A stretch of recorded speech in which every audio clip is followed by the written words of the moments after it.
2019 నుంచి 24 మధ్య పెద్ద ఎత్తున భూ కబ్జాలు జరిగాయి అన్నారు ఏపీ సీఎం చంద్రబాబు.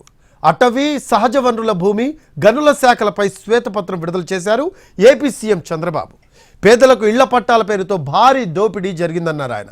తిరుపతిలో మఠం భూములను కూడా కొట్టేశారని చెప్పారు. ఎస్సీ ఎస్టీల నుంచి 10,000 ఎకరాల అసైన్ భూములను ఇళ్ల పట్టాల కోసం లాక్కున్నారని ఆరోపించారు సీఎం చంద్రబాబు.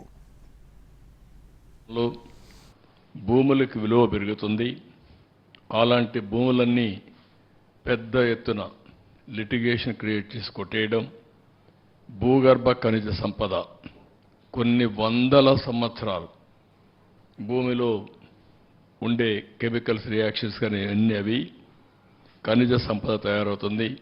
అలాంటి ఖనిజ సంపదని దోచేయడం, ఫారెస్ట్ని పరిరక్షిస్తూ ముందుకు పోతారు. అలాంటి చూస్తే అడవులను కూడా ఇష్టానుసారంగా నిర్వీర్యం చేసే పరిస్థితికి వచ్చారు. ఎక్కడికక్కడ